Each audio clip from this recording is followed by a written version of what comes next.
Halo teman-teman semuanya, selamat datang kembali di channel GKY Peak. Bersama saya lagi di segmen Deep Dive Bible, tempat kita menggali bagian-bagian Alkitab yang sering bikin kita penasaran dan bertanya-tanya. Hari ini kita mau membahas sebuah kisah yang sangat terkenal, tapi mungkin juga terasa agak menakutkan, yaitu kisah tentang istri Lot. Kita semua pasti tahu ceritanya.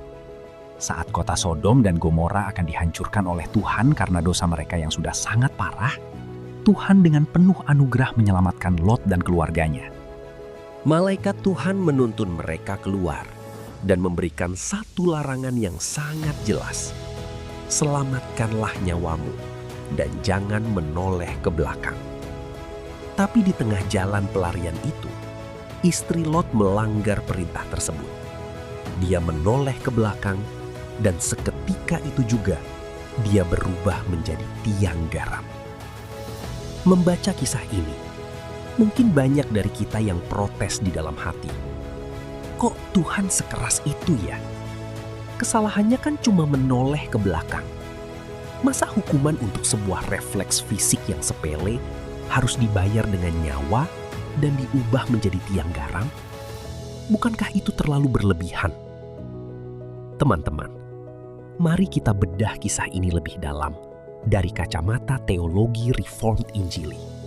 Pertama, kita harus mengerti bahwa dosa istri Lot ini bukanlah sekedar gerakan fisik memutar leher secara tidak sengaja. Di dalam bahasa aslinya, kata menoleh yang digunakan di sini memiliki makna menatap dengan penuh kerinduan atau melihat dengan rasa enggan untuk berpisah. Jadi, masalah sebenarnya ada di dalam hatinya. Secara fisik, istri Lot memang sedang berjalan keluar meninggalkan Sodom. Tetapi hatinya, emosinya, dan seluruh kelekatannya masih tertinggal di sana. Dia sangat mencintai kenyamanan dan harta bendanya di kota yang penuh dosa itu. Seringkali kita juga mengalami dinamika hati yang sama. Manusia itu sangat gampang memiliki kelekatan emosional dengan lingkungan yang sudah familiar. Meskipun kita tahu persis bahwa lingkungan itu sangat beracun dan merusak hidup kita. Istri Lot tidak rela melepaskan dosa-dosanya.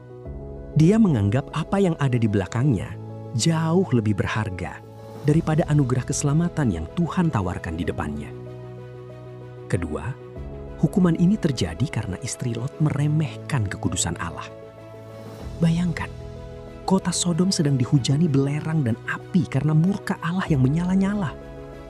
Tuhan sudah berbaik hati menarik tangannya untuk lari dari kebinasaan. Tapi di momen kritis itu, dia justru menolak kasih karunia Tuhan dengan cara membangkang. Pemberontakan yang dilakukan dengan sadar terhadap anugerah keselamatan yang sudah di depan mata adalah dosa yang amat serius. Lalu, kenapa harus menjadi tiang garam? Di zaman kuno, garam sering digunakan sebagai simbol penghukuman dan kegersangan. Tanah yang ditaburi garam tidak akan bisa ditumbuhi kehidupan lagi. Istri Lot menjadi monumen peringatan yang mati dan kaku. Persis seperti kondisi hatinya yang sudah mati dan kaku terhadap panggilan Tuhan. Itulah sebabnya di dalam Injil Lukas pasal 17 ayat 32, Tuhan Yesus secara khusus memberikan peringatan yang tajam kepada kita semua. Yesus berkata, "Ingatlah akan istri Lot." Yesus mengingatkan, jangan sampai kita mengaku mengikut Kristus, tapi ikatan batin kita masih melekat pada dunia ini. Jadi teman-teman, kisah ini adalah sebuah teguran kasih bagi kita. Kekristenan itu memanggil kita pada ketaatan yang utuh. Tuhan tidak ingin kita melangkah dengan kaki yang ragu-ragu. Mari kita memohon anugerah Tuhan, supaya Roh Kudus terus memperbarui hati kita, sehingga kita bisa dengan rela melepaskan masa lalu yang merusak dan terus melangkah maju mengikuti Kristus tanpa terus-menerus menoleh ke belakang. Semoga renungan Deep Dive Bible hari ini menguatkan iman kita dan menolong kita untuk semakin peka akan kekudusan Tuhan. Kalau teman-teman merasa video ini memberkati, jangan lupa untuk klik tombol like. Tulis juga di kolom komentar, apalagi nih kisah Alkitab yang rasanya sulit dimengerti dan ingin kita bahas sama-sama.